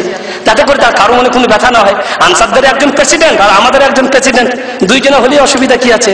হযরত আবু বকর বলছেন না, আমার নবী বলেছেন মুহাম্মদ রাসূলুল্লাহ সাল্লাল্লাহু আলাইহি সাল্লাম, ইমাম খলিফা যে হবে সে কুরাইশদের মধ্য থেকেই একজন হবে। সাহাবীরা যখন নবীর এই কথাকে শুনলেন তখন সবাই চুপ হয়ে গেল, বলে আর দ্বন্দ্ব থাকবে না। নবী যখন বলেছেন তখন খলিফা কুরাইশদের মধ্য থেকেই একজন হবে। সকলেই তখন ঐক্যমত হয়ে আবু বকর রাদিয়াল্লাহু তাআলা আনহুকে খলিফা বানাই নিলেন। আমার কথা হচ্ছে ভাইরা আমার, নবীর লাশ কিন্তু তখন সেখানেই রাখা আছে। নবীর লাশ তখন সেখানে রাখা আছে, এই সমস্যায় ভুগতে আছেন। নবীকে জিজ্ঞাসা করলেই তো হতো, হুজুর আপনি বলে দেন খলিফা কাকে বানাইব। কিন্তু সাহাবীরা জানেন যে আমার নবীর সাথে আমাদের আর কোনো সম্পর্ক নেই। সুবহানাল্লাহ, অনেক ঘটনা। আল্লাহর নবীর জামানাতে যখন অনাবৃষ্টি দেখা দিয়েছে, সাহাবীরা আসছেন আল্লাহর নবীকে বলছেন, ইয়া রাসূলুল্লাহ চরম সমস্যায় পড়েছি, গরু ছাগল মরে যায়, বৃষ্টি হয় না, বড় সমস্যা, মানুষগুলির বড় চরম পরিস্থিতির শিকার হয়ে গেছে। ইয়া মুহাম্মদ রাসূলুল্লাহ, জুমার খুতবা দিচ্ছেন আল্লাহর নবী, সাহাবী দাঁড়িয়ে গেছেন খুতবার নবীর সামনে দাঁড়িয়ে বলছেন, ইয়া রাসূলুল্লাহ খুতবা বন্ধ করে আমাদের জন্য দোয়া করো, আল্লাহর কাছে যেন আমাদের বৃষ্টি হয়, আমরা চরম অসুবিধায় ভুগতে আছি। আল্লাহর নবী মিম্বরে দাঁড়িয়ে সঙ্গে সঙ্গে হাত তুলে আল্লাহকে বলছেন, ইয়া আল্লাহ তুই বৃষ্টি দাও, মানুষ পেশারিতে ভুগতে আছে। আল্লাহ নবীর দোয়া সঙ্গে সঙ্গে কবুল হয়েছে। সাহাবীরা বলছেন আকাশে কোথাও একটুকু বাদল ছিল না, এক সেকেন্ডের মধ্যে বাদল যে কোথায় থেকে হলো আর মুষলধারায় বৃষ্টি শুরু হয়ে গেল। এক জুমা থেকে আরেক জুমা পর্যন্ত বৃষ্টি, মানুষগুলি এবারে ডুবতে শুরু করছে, এত বৃষ্টি হয়ে গেছে। আবার দ্বিতীয় জুমায় সেই সাহাবী এসে বলছে, ইয়া রাসূলুল্লাহ এত বৃষ্টি শুরু হয়েছে, আগে ছিল অনাবৃষ্টি, এখন তো আবার অতিবৃষ্টিতে ভুগতে আছি, গরু ছাগল ভেসে চলে যায়, ফসলগুলো সব নষ্ট হয়ে গেল, মেহরবানি করে আল্লাহকে বলো যে আল্লাহ আর বৃষ্টির দরকার নাই। সঙ্গে সঙ্গে আল্লাহ নবী আবার হাত তুলে বলছে, আল্লাহুম্মা হাওয়ালাইনা ওয়ালাইলাইনা, আল্লাহ গো আর আমাদের বৃষ্টির দরকার নাই, আশেপাশে এবারে পাহাড়ে পর্বতে বৃষ্টি দাও, মদিনার আর বৃষ্টি তুমি দিও না। সঙ্গে সঙ্গে বৃষ্টি বন্ধ হয়ে গেল। সাহাবীরা বলছেন এত বাদল ছিল, আকাশে মেঘে আচ্ছন্ন ছিল, সঙ্গে সঙ্গে কোথায় থেকে মেঘ চলে গেল, আল্লাহর সূর্য বেরিয়ে এলো, সারা পৃথিবী আলোকিত হয়ে গেল, আল্লাহর নবীর জামানাতে হয়েছে। কিন্তু যখন নবী দুনিয়া থেকে চলে গেল, হযরত ওমরের জামানা, অনাবৃষ্টি দেখা দিয়েছে, বৃষ্টি নেই, অনাবৃষ্টি দেখা দিয়েছে হযরত ওমরের জামানা। হযরত ওমর রাদিয়াল্লাহু তাআলা আনহু আল্লাহর কাছে দোয়া করে বলছেন, দেখেন সমস্ত সাহাবীরা জানতেন নবীর সাথে আমাদের কোনো সম্পর্ক নেই, কবরে নবী আছেন, তার দেহ অক্ষয় অবস্থায় আছে, কিন্তু তবু দুনিয়ার সাথে মুহাম্মদ রাসূলুল্লাহর কোনো সম্পর্ক নেই। অনাবৃষ্টি দেখা দিয়েছে ওমরের জামানায়। তিনি যখন আল্লাহর কাছে দোয়া করে বলছেন, আল্লাহুম্মা ইন্না কুন্না নাতাওয়াসসালু ইলাইকা বিনবিয়িনা ফাতাসকিনা ওয়া ইন্না নাতাওয়াসসালু ইলাইকা বিআমবি নবিয়িনা ফাসকিনা ফায়ুসকাউনা। সুবহানাল্লাহ। ওমর খলিফা, ওমরকে খলিফা, দ্বিতীয় খলিফা। আর কে? আল্লাহ নবী বলছেন যে যদি আমার পরে কোনো নবী হতো উমর হতো। আর কে? উমর জান্নাতি। আল্লাহ নবী বলে গেছেন আশরায়ে মুবাশশিরাতের একজন জান্নাতি ওলি। এর থেকে বড় ওলি দুনিয়াতে কেউ আছে? আল্লাহু আকবার। যাদের সম্পর্কে আমার নবী তার পবিত্র ভাষায় বলে গেছে এরা এরা এরা জান্নাতি, তাদের থেকে বড় ওলি আল্লাহর জমিনে কেউ আসেনি, কিয়ামত পর্যন্ত কেউ আসবে না। আমার নবী মুহাম্মদ রাসূলুল্লাহ সাল্লাল্লাহু আলাইহি সাল্লামের কথা বাদ দিলাম, তিনি শ্রেষ্ঠ সবাই জানি, তিনি আফদল সবাই জানি, কিন্তু আমি বলছি মুহাম্মদের পরে যে মানুষগুলি ছিলেন আবু বকর, ওমর, উসমান, এরা জান্নাতি সাহাবা, এদের থেকে বড় ওলি কেউ আসবে না। তাদের কবরগুলি মাজার তৈরি হয়নি, তাদেরকে ওলি মনে করা হয়নি, তাদের কবরে মাজার মানত করার জন্য যাওয়া হয় না, তাদেরকে কিছুই মনে করা হয় না। হযরত ওমরের জামানায় অনাবৃষ্টি দেখা দিয়েছে, তিনি আল্লাহর ওলি, জান্নাতি সাহাবী। আল্লাহকে দাবি করে বলতে পারতেন, ইয়া আল্লাহ আমি আল্লাহর ওলি, তোমার ওলি, আমি জান্নাতি, আমার নবী বলে গেছেন, আমি বলি আল্লাহ তুমি বৃষ্টি দাও। কিন্তু না, তিনি ওলি হতে যাননি। তিনি কি বলছেন? আল্লাহুম্মা ইন্না, হে আল্লাহ আমরা নাতাওয়াসসালু ইলাইক, তোমার কাছে দোয়া করতাম, বিনবিয়িনা, আমাদের নবীকে দিয়ে, আমরা নবীকে দিয়ে তোমার কাছে দোয়া করতাম, দোয়া করাইতাম। যখন অনাবৃষ্টি দেখা দিত, ফাতাসকিনা, আল্লাহ তুমি আমাদের নবীর দোয়া কবুল করে বৃষ্টি দিয়েছিলে। এখন নবী নেই, নবী মারা গেছেন, দুনিয়া থেকে চলে গেছেন। ফানাতাওয়াসসালু ইলাইকা বিআম্মি নবিয়িনা, এখন কিন্তু আমরা গো আল্লাহর নবীর চাচাকে নিয়ে তোমার কাছে দোয়া করতে আছি। সুবহানাল্লাহ। ওমরও জান্নাতি সাহাবী, ওমরও জান্নাতি সাহাবী, তিনি দোয়া করছেন না, তিনি নিজেকে ছোট মনে করছেন না, আব্বাস আমার থেকে বেশি বড়, আব্বাস আমার থেকে বেশি সম্মানী, আব্বাস নবীর চাচা। বলছেন আল্লাহ নবীর চাচাকে তোমার দরবারে পেশ করেছি, নবী দোয়া করে যে বৃষ্টি দিয়েছো, এখন নবীর চাচা আমাদের জন্য দোয়া করতে আসে, ইয়া রাসূল, ইয়া আল্লাহ ফাসকিনা, তুমি আমার নবীর চাচার দোয়াকে কবুল করে বৃষ্টি দাও। হাদিসে বুঝে ফায়ুসকাউনা, আল্লাহ তখন কি করেছেন? আল্লাহ বৃষ্টি দিয়েছেন। আমার বলার উদ্দেশ্য হচ্ছে, মরার পরে যদি নবীর সাথে আমাদের কোন সম্পর্ক থাকতো, তাহলে সাহাবীরা সমস্ত সমস্যার কথা নবীকে গিয়ে বলতেন, কবরে গিয়ে বলতেন, আর তাদের সমস্যার সমাধান হয়ে যেত। কিন্তু তারা জানতেন যে না, নবীর সাথে আমাদের কোন সম্মান, কি বলে আপনার কোন সম্পর্ক নাই। নবী হলেন অসহায় একজন বান্দা। কি বান্দা? আল্লাহ নবী বলছেন, আমি অসহায় একজন বান্দা, আমার কোন পাওয়ার নাই, আমার কোন শক্তি নেই, আমি অসহায় বান্দা। কেমন করে? সুবহানাল্লাহ। আমরা সবাই জানি আল্লাহ নবীর 3টে ছেলে ছিল। কটা ছেলে? 4টা মেয়ে আর 3টে ছেলে। শেষ ছেলের নাম কি ছিল? ইব্রাহিম। 2টি ছেলে আগেই মারা গেছে। আমরা সবাই তো অনেকে পাপ হয়ে গেছে, আলহামদুলিল্লাহ। আমাদেরও সবারই অনেকেরই ছেলে পিলে আছে। এখন আপনি মনে করিলি, আমরাই মনে করিলি, আমার 3টে ছেলে ছিল বা 2টি ছেলে ছিল, মরে গেছে। 2 ছেলে মরার পরে যখন আরেকটি ছেলে পায়, সেই ছেলের প্রতি কত মায়া যে হয়, এটা ভাষায় প্রকাশ করা যাবে, বর্ণনা করা যাবে। সেই বাপই জানে যে এই ছেলের প্রতি তার কি মহব্বত। আমার নবীর 2টি ছেলে আগেই মারা গেছে, 3 নম্বরে একটি ছেলে ইব্রাহিমকে পেয়েছেন তিনি। যাক, 2টি মারা গেছে, আল্লাহ আবার একটা ছেলে দিয়েছেন ইব্রাহিম। সেই ইব্রাহিমকে তিনি পাইছেন। মজলিসে বসে আছেন, হঠাৎ করে খবর গেছে আল্লাহ নবীর কাছে, হুজুর ইব্রাহিম অসুস্থ। আল্লাহু আকবার। সাহাবী বলছেন, চাদরটা বাগাবারও সময় নেই। ইব্রাহিমের অসুস্থ খবর শুনে তিনি এত জোর যাইতেছেন, চাদরটা যেন জমিনে হাঁচড়াইতে আছে। কেন? 2টি ছেলে আগেই মারা গেছে, ঘর পোড়া গরু, লাল মেঘ দেখলি তো তরপায়। তাই 2টি ছেলে মারা গেছে, আবার ইব্রাহিম অসুস্থ, এও আবার যাবে নাকি? দৌড় ইব্রাহিমের কাছে বাড়িতে গেছে, ইব্রাহিমের দুধ বাবের বাড়িতে গেছে, আল্লাহ নবীর কোলে ইব্রাহিমকে তুলে দেওয়া হয়েছে। আমার নবী পারিদর্শী পণ্ডিত ছিলেন, সব থেকে বড় ডাক্তার ছিলেন। ইব্রাহিমের অবস্থা তিনি বুঝে নিয়েছেন যে ইব্রাহিমও আমাকে ছেড়ে চলে যাবে। বুকটা ধরফর করতে আছে, বুকটা ধরফর করতে আছে। আল্লাহ নবীর চোখ থেকে টস টস করে পানি পড়তে আছে। আব্দুর রহমান বিন আওফ বলছেন, ইয়া রাসূলুল্লাহ আনতা, ইয়া রাসূলুল্লাহ আনতা, ইয়া রাসূলুল্লাহ আপনিও কাঁদেন। আপনি তো বলেছেন মৃত্যুতে কাঁদতে হয় না, আপনিও কাঁদেন। আল্লাহ নবী বলছেন, ইয়া ইবনুল আউফ, হে আউফের সন্তান, ইন্নাহা রাহমাতুন, আমার চোখ দিয়ে যে পানিটা পড়ছে এটা রহমতের পানি, মায়ার পানি। আল কলবু আল আইনু ইন্নাল আইনা তাদমা ওয়াল কলবু ইয়াহজান ওয়ালা নাকুলু ইল্লা মা ইয়ারদা রাব্বুনা ওয়া ইন্না বিফিরাকিকা ইব্রাহিম লামাহজুনুন। দিল ব্যথিত হয়, চোখ অশ্রু ঝরায়, আর আমরা মুখ থেকে তাই বলবো যা বললে আমাদের আল্লাহ সন্তুষ্ট হয়। হে ইব্রাহিম, তোমার চলে যাওয়াতে আমরা সকলেই ব্যথিত, কিন্তু আমার কিছু করার নেই। সুবহানাল্লাহ। মুহাম্মদ রাসূলুল্লাহ আল্লাহর জমিনের শ্রেষ্ঠ বান্দা, মানবের শ্রেষ্ঠ মানব, এত অসহায় বান্দা, তার কোলে বসে বসে, তার কোলে থাকা অবস্থায় ইব্রাহিম দুনিয়া থেকে চলে গেল, মুহাম্মদ কিছুই করতে, কত অসহায় বান্দা। তো ভাইরা, আমার কথা হচ্ছে যে কোরআন ও হাদিসের ব্যাখ্যা আমরা ভুল করে কবর পূজাতে মানুষকে লাগিয়ে দিয়েছি যে যদি তোমাদের কোনো সমস্যা হয়, জাল হাদিস তৈরি করা হয়েছে। সেই জাল হাদিসে বলা হয়, ইজা আয়াতকুমুল উমুরা ফাআলাইকুম বিআসহাবিল কবর, যখন তোমাদের কোনো সমস্যার সৃষ্টি হবে, তখন সেই সমস্যার সমাধান নেওয়ার জন্য তোমরা কবরবাসীর শরণাপন্ন হয়েও। এরকম জাল হাদিস তৈরি করা হয়েছে। শাইখুল হাদিস ইবনে তাইমিয়া বলছেন, হাদাল হাদিসু কাযাবুন ওয়া মুফতারুন আলা নবী সাল্লাল্লাহু আলাইহি ওয়াসাল্লাম, এই হাদিস মিথ্যা হাদিস, মিথ্যা নামে করা হয়েছে মুহাম্মদ রাসূলুল্লাহ সাল্লাল্লাহু আলাইহি ওয়াসাল্লামের নাম দিয়ে। আর মিথ্যা হাদিস করলে অবস্থা কি হয় তাও আমরা ভালো করে চিনি। তো মোট কথা হচ্ছে, কবর পূজার বাড়াবাড়ি এই ভাবে শুরু হয়েছে যে আমরা মিথ্যা কাহিনী, কেসা কাহিনী শুনি, আর আমরা যেই মিথ্যা হাদিস গড়া হয় এগুলাকেও শুনি। তারপরে ওলিদের ব্যাপারে আমাদের বাড়াবাড়ি, ওলিদের ব্যাপারে, নেক লোকদের ব্যাপারে বাড়াবাড়ি করার কারণে কবর পূজা শুরু হয়ে গেছে।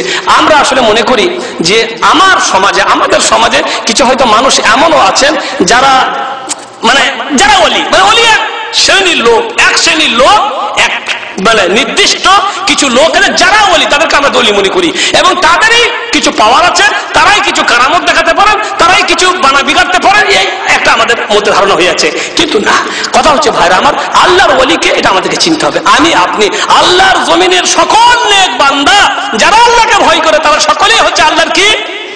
আল্লাহর ওলি। আর আল্লাহর ওলি হওয়ার জন্য, আল্লাহর ওলি হওয়ার জন্য এটা জরুরি নয় যে আপনাকে কোনো কারামত দেখাইতে হবে, হাওয়াতে উঠতে হবে, আগুনে চলতে হবে, পানিতে নদী পানি দিতে হবে। আমাদের শাহজালাল সাহেব নবী পানি দিয়েছিলেন, মুসাল্লা বিছাই দিয়ে, একটুকু পানি লাগেনি, প্রখর নদী, গৌর গোবিন্দের সাথে যুদ্ধ করতে গিয়ে বলে নদী পানি দিয়েছেন, এমনি মুসাল্লা বিছাই দিয়ে পানি দিয়ে দিয়েছেন। এসব ওলির কারামতি দেখাইছে বলে। আর আমরা কি করি বলে বিশ্বাস করি না? করি না? শুনেছেন না শুনেন নাই? হ্যাঁ, গৌর গোবিন্দের সাথে যুদ্ধ করতে গেছিল ফিরোজ শাহ, যখন দিল্লির বাদশা ছিল, তখন এই ফকিরের দলকে পাঠাইছিল। আর ফকিরের দলের নেতা ছিলেন কে? শাহজালাল সাহেব, যার কবর আমাদের বাংলাদেশের মাটিতে আছে। এই যখন গৌর গোবিন্দের সাথে যুদ্ধ করতে গেল, সামনে হলো প্রখর নদী, চরম স্রোত, এই নদী পাড়ি দিবে কেমন করে? সমস্ত ফকিরা চিন্তায় ভুগছে। তখন শাহজালাল বলছে অসুবিধা নাই, বিসমিল্লাহ বলে মুসাল্লা বিছাই দিল। বলে তোমরা সব আমার পিছনে এসো, বিসমিল্লাহ বলে মুসাল্লা পা দিয়ে নদী পাড়ি। নাটকে হয় এগুলা, আর মানুষ শুনে বিশ্বাস করে বাবরে বাবা, এত বড় ফকির, এত বড় আল্লাহর ওলি। আমি কথা বলছি যে শাহজালাল সাহেব ভণ্ড ছিলেন, আমি কথা বলছি না। তিনি কেমন ছিলেন আল্লাহ ভালো জানেন। তিনি যদি ভালো থাকেন তার ভালোর জন্য তিনি ভালাই পাবেন, আমাদের কোনো লাভ হবে না।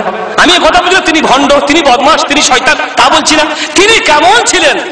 আল্লাহর নেককার দিনদার পরেশগার বান্দা যদি থেকে থাকেন তার লাভ তারই হবে, আমাদের কিছু হবে না। তবে এই কেসা কাহিনী, এই সমস্ত অবাস্তব ঘটনাগুলি এগুলো নয় যা সাহাবীদের জামানায়, নবীর জামানায় ঘটনা। নবী যা করতে পারেন না, সাহাবীরা যা করতে পারেন তাই কাণ্ড কারখানা এরা করে দেখাই দিবে। আর আমরা বিশ্বাস করব আগুনে চলা, পানিতে চলা আর হাওয়াতে উড়া এগুলা কোন কারামতি নয়। আল্লাহ রাব্বুল আলামিন বলছেন আলা ইন্না আউলিয়া আল্লাহ লা খাউফুন আলাইহিম ওয়া লা হুম ইয়াহজানুন। আল্লাহর ওলি যারা, তাদের কোনো ভয় নাই, তাদের কোনো চিন্তা নেই। তারা কারা? আল্লাযীনা আমানু ওয়া কানু ইয়াত্তাকুন। যারা আল্লাহর প্রতি ঈমান আনবে এবং আল্লাহকে ভয় করবে, তারা কি? তারা আল্লাহর ওলি। এই আল্লাহর ওলি হওয়ার জন্য কারামতে দেখাইতে হবে এরকম কোন শর্ত নেই। কারামতি শুধু তারা দেখায় যাদের কাছে শয়তান আসে। কাদের কাছে? যাদের কাছে শয়তানের, তারাই কারামতি দেখাবে। আল্লাহ বলছেন হাল উনাব্বিউকুম আলা মান তানাজ্জালু শায়াতিন তানাজ্জালু আলা কুল্লি আফাকিন আসিম। তাদের কথা কি বলে দেব না যাদের কাছে শয়তান যায়? আরে ওলিদের কাছে শয়তান আসে না, ভণ্ডদের কাছে শয়তান যায়। তাদের কথা কি বলে দিব না যাদের কাছে শয়তান যায়? শয়তান যায় তাদের কাছে যারা পাপী, মিথ্যু, আফাকিন আসিম, মিথ্যু, পাপী, এদের কাছে শয়তান যায়। শয়তানের সাহায্যে তারা কিছু কারামতি দেখায়। আগুনে চালার ব্যাপার কোনো বিচিত্র ব্যাপার না, গায়েবী খবর বলে দেওয়ার কোনো বিচিত্র ব্যাপার না, হাত দেখে বলে দেওয়ার কোনো বিচিত্র ব্যাপার নয়। এগুলি কারামত নয়, এগুলো ভণ্ডামি, এগুলো চালাকি, এগুলো ভেলকিবাজি, যেগুলি আমরা বুঝি না। বিরাট দরবার মনে করলেন, দরবারের গেটে দাঁড়িয়ে আছে বা ভক্তরা দাঁড়িয়ে আছে। এক সাহেব বহু দূর থেকে আসছে, দূর থেকে আসতে পরে এবার ভক্তরা তো মেন গেটের সামনেই আছে, আর বাবা তো আছেন ভেতরে ঢোকা, ওলি সাহেব ভেতরে আছেন, বাইরে আছেন ভক্তরা। ইনি আসছেন এক গ্রাম থেকে, তারপরে হাজির হলো ভক্ত থেকে, সালাম আলাইকুম। ওয়ালাইকুম সালাম। ভাই কোথা থেকে আসছেন? অমুক গ্রাম থেকে আসছে, অমুক ডিস্ট্রিক্ট থেকে আসছে। ভাই নাম কি? এই নাম। ভাই কি সমস্যা নিয়ে আসছেন? ভাই এই সমস্যা আমার। এদিকে কিন্তু স্পিকার লাগা আছে ওলি সাহেবের কাছে, এখানে কথা হচ্ছে, ওলি সাহেব কিন্তু ওই কথাগুলি সব, এগুলো কোনো বিচিত্রের ব্যাপার, এগুলো কোনো আজকালকার জামানায় কোনো বিরাট কোনো চিন্তার ব্যাপার। এবারে যখন বাবা সাহেবের কাছে গেছে, তখন বাবা সাহেব বলছে মাশাআল্লাহ আব্দুল সাত্তার অমুক ডিস্ট্রিক্ট থেকে এসছো, এই সমস্যা নিয়ে আসছো। আব্দুল সাত্তারের মনে তো চরম ভক্তির সৃষ্টি, সুবহানাল্লাহ। আমার কথা বলার আগে ওলি সাহেব বললে এত বড় আলী, এত বড় কামেল পীর সাহেব আমার মনের কথা বুঝতে পারলো, কোথায় থেকে এসেছি তাও জানতে পারলো, আমার নামও জানতে পারলো। এইভাবে মানুষের মনে একটা ধারণা সৃষ্টি হলো যে ওলিদের হাতে কিছু আছে, তাদের পাওয়ার আছে, এই মনে করে তাদের কবরে যাওয়া, মৃত্যুর পরে তাদের কাছে মানত করা শুরু করে দিল। মুহাম্মদ রাসূলুল্লাহ সাল্লাল্লাহু আলাইহি ওয়াসাল্লামের কথা শোনা। আমার নবী বলেছেন লা তুতরুনি কামা আতরাতিন নাসারা ইবনে মারইয়াম ইন্নামা আনা আবদুহু ফাকুলু আব্দুল্লাহি ওয়া রাসূলুহু। খবরদার আমাকে নিয়ে বাড়াবাড়ি করবে না। যেমন মরিয়মের পুত্র ঈসাকে নিয়ে খ্রিস্টানরা বাড়াবাড়ি করেছিল, আমাকে নিয়ে খবরদার ওরকম বাড়াবাড়ি করবে না। ইন্নামা আনা আবদুহু, আমি আল্লাহর একজন অসহায় বান্দা। ফাকুলু আব্দুল্লাহি ওয়া রাসূলুহু, অতএব খবরদার শুধু এতটুকুই বলবে আল্লাহর বান্দা এবং তার রাসূল, বাস, এছাড়া আমি আর কিছুই নয়। আমার নবী বলছেন কিছুই নয়। এরা কারা? যাদের কবর মাজার হয়ে বড় বড় ওলি হয়ে বসে আছে, এরা কারা চিন্তা করুন। প্রতিটি মানুষের উচিত নবীকে একদিকে রাখুন, এই লোকগুলিকে একদিকে রাখুন, নিয়ে গবেষণা করে বলুন নবীকে, এরা কে? নবী বলছেন আমি একজন অসহায় বান্দা।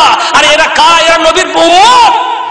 এরা নবী নয়, কেউ নবী না, এরা সব নবীর উম্মত। এরা সাহাবীও না, এরা সব নবীর উম্মত। এরা ওলি হয়ে গেছে, এরা বলে সবকিছু করতে পারে।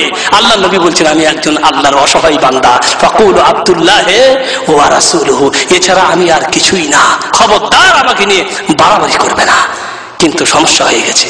আজকে বলুন হযরত আদম থেকে নিয়ে মুহাম্মদ রাসূলুল্লাহ সাল্লাল্লাহু আলাইহি ওয়াসাল্লাম পর্যন্ত কত নবী দুনিয়াতে আসছিলেন, তাদের কবরগুলি কোথায় আছে বলুন তো? কেউ জানে? কোন নবীর কবরের অস্তিত্ব আছে, চিহ্ন আছে? আল্লাহ ভুলিয়ে দিয়েছেন। কেন বলেন তো? আল্লাহু আকবার। যারা সামান্য একজন আল্লাহর নবীর বান্দাকে নিয়ে, সেই বান্দা ঠিক মতো নামাজ পড়তো কিনা জানি না, মোচে দাড়িতে সমান একবার মুখ দেখা যায় না, মাজারে বসে বসে গাঁজাই টান মারে, মরার পরে ওলি হয়ে যায়। হ্যাঁ, মরার পরে কবরে গিয়ে মাজারে বিরাট ওলি বাবা হয়ে বসে আছে। এদের নামাজেরও ঠিক ছিল না। কে? আর এই নবীরা কারা ছিলেন? সাহাবীরা কারা ছিলেন? কোথায় তাদের কবর? আল্লাহ ভুলিয়ে দিয়েছেন। আল্লাহ বান্দাদের প্রকৃতি সম্পর্কে জানেন, বান্দাদের অভ্যাস সম্পর্কে জানেন, বান্দাদের মধ্যে কি কি অভ্যাস আছে আল্লাহ ভালো করে জানেন। নবীদের কবরের যদি চিহ্ন থাকতো এই বান্দারা যে ছেড়ে কথা কইবে না, এটা আল্লাহ ভালো করেই জানতেন। তাই নবীদের কবরের চিহ্ন মিটিয়ে দিয়েছে। এরা যখন নবীকে পায়নি তখন এই টাঙ্গি মোচলা বাবাকে পেয়ে এর কবরই তাদের মনের খেট মিটাইতে আছে। নবী তো পাইনি তো কি করবে, এদেরকে নিয়ে যাওয়াই করি, এদেরকে নিয়ে শুরু করে দিয়েছে। সুবহানাল্লাহ, এগুলো আল্লাহর বিরাট হিকমত। যে নবীর কবর আছে সে নবীর কবরের আল্লাহ হিফাজত করছেন। বুঝতে পারলেন? আল্লাহ নবীর কত সাহাবা ছিলেন, কোথায় তাদের কবর? কিছু সাহাবী আমরা জানি কুবাতে আছেন, মদিনাতে আছে, বাকি কত সাহাবী কোথায় মারা গেছে, আল্লাহু আকবার, কোথায় শহীদ হয়েছেন, কত যুদ্ধে গেছেন, কোথায় শহীদ হয়েছে আল্লাহর জমিনে, কোথায় কোথায় শহীদ হয়েছে কেউ জানে না। আল্লাহ কি করেছেন? উজ্জ্ব করে দিয়েছেন। কেন? সাহাবীদের কবর যদি এরা পায় তাহলে এরা যে কি করবে এটা ভালো করেই জানেন। মক্কাতে একটি গাছ ছিল, বুঝতে পারলেন, যে গাছের নিচে বসে মুহাম্মদ রাসূলুল্লাহ সাল্লাল্লাহু আলাইহি সাল্লাম বাইতুর রিজওয়ান সাহাবীদের সাথে বায়াত গ্রহণ করেছিলেন উসমানের খুনের বদলা নেওয়ার জন্য। সেই গাছটা সম্পর্কে বলা হয়েছে, একজন সাহাবী মুসাইয়্যিব তিনি বলছেন যে 2 বছরের পরে এই গাছের চিহ্ন দেখা যায়নি, আল্লাহ মিটিয়ে দিয়েছিলেন। কেন? কারণ মানুষ যদি ওই গাছটা এখন পেত তা বলতো আল্লাহু আকবার, এই সেই গাছ যে গাছের নিচে আমার নবী বসে বসে বায়াত গ্রহণ করেছিলেন, এই গাছ দেশটা কর না, করতো না? এর থেকে পাওয়ারফুল গাছ আর কোথাও হয়? যে গাছের নিচে আমার নবী বায়াত করেছেন, কিন্তু আল্লাহর নবী ওই গাছের নিচে বায়াত করেছিলেন এই মনে করে যে গাছটার খুব বরকত আছে। একটা গাছ ছিল, ছায়ায় বসে তিনি বায়াত গ্রহণ করেছিলেন। কিন্তু যেহেতু মুসিবত হতে পারে, যেহেতু মানুষ এটার পুজো শুরু করতে পারে, মহান আল্লাহ রাব্বুল আলামিন তার কৌশলে সেই গাছের চিহ্ন মিটিয়ে দিয়ে দিয়েছে। মানুষের অভ্যাস মহান আল্লাহ রাব্বুল আলামিন খুব ভালো করেই জানেন। আজকে সমাজের দিকে কিন্তু আপনি তাকিয়ে দেখেন, আমাদের সমাজের দিকে তাকিয়ে দেখবেন আমরা আর আমাদের পাশাপাশি হিন্দু আর মুসলিমরা এদের মধ্যে কোনোই ব্যবধান নাই। তৌহিদের এই চিরসেবক ভুলে গেছি আর সে তকবীর দুর্গা নামের কাছাকাছি ওই দরগায় গিয়ে লুটাই শির। বুঝতে পারলেন? ওদের দুর্গার আমাদের দরগা, পার্থক্য আছে। দুর্গা দরগা, ওদের যেমন রামনারায়ণ, ওদের তেমন মানিক পীর। কোথায় আমাদের পার্থক্য? ওদের রাম, ওদের নারায়ণ, আমাদের তো মানিক পীর, পীরের তো ছড়াছড়ি। ওদের কলাই ও দইয়ের সাথে মিশে গেছে ওদের ক্ষীর, সবে বরাতের ক্ষীর, এইসব পিঠে। ওরা যেমন কলা দই বিভিন্ন পূজাতে করে, আমাদেরও খুব কি বলে আপনার কলা, আর আমাদেরও আছে কি সবে বরাতের পরোটা। পার্থক্য কোথায়? ভাইরা আমার, হিন্দুরা মন্দিরে গিয়ে প্রণাম করে, মন্দিরে রাখা মূর্তির সম্মানে দাঁড়িয়ে প্রণাম করে। আমরাও কবরে গিয়ে মৃত্যু ব্যক্তির সামনে দাঁড়িয়ে শুধু প্রণাম করি না, বরং সাজদাও করি। হিন্দুদের আছে রাম, লক্ষ্মণ ইত্যাদি, আমাদেরও আছে শাহজালাল, আব্দুল কাদের জিলানী, আর অন্যান্য অনেকেই আছে। হিন্দুরা বিপদে বললে রাম বলে ডাক পারে, আমরা মুসলমানরা বিপদে বলে ইয়া আলী, ইয়া গৌস, ইয়া উমুক, ইয়া তমুক বলে কি করি? ডাক পারি। হিন্দুদের পবিত্র স্থান আছে, গয়া কাশী, সেখানে যায় তারা পবিত্র হওয়ার জন্য। আমাদের পবিত্র স্থান আছে, আব্দুসি আছে, শাহজালালের মাজার আছে, আজমির শরীফ আছে, পাথর চাবড়ি আছে, আর অনেক কিছু আছে যেখানে আমরা যাই জিয়ারত করার জন্য। না যাই না? আমরা সেখানেও যাই। হিন্দুরা তাদের গুরুজন, তাদের পণ্ডিতদের হাত পায়ে চুমা দেয়, আমরাও আমাদের পীরের হাত পায়ে চুমা দিই। চুমা দিতে পীরের বুড়ো আঙুলটাকে আমরা শুরু করে ফেলাইছি। বুঝতে পারলে? এত চুমা দিতে হয় হিন্দুদের। এরা বড় বড় এই সমস্ত মানে যাদের পবিত্র স্থানগুলি আছে, এই পবিত্র স্থানগুলিতে হিন্দুরা বাৎসরিক মেলা লাগায়, আমরাও কবরে মাজারে উরুস লাগাই। প্রত্যেক বছরে বিভিন্ন অলির কবরে মাজার উরুস হয় না, হয় না? নির্দিষ্ট সময়ে হয়। আর এই মাজার উরুস গুলাতে যে কি হয় তা আমরা খুব ভালো করে জানি। যারা যায় তারা বুঝতে পারে যে এখানে কি হয়। কোন এমন পাপ আল্লাহর জমিনে নাই যে পাপ এদের কবরে হয় না।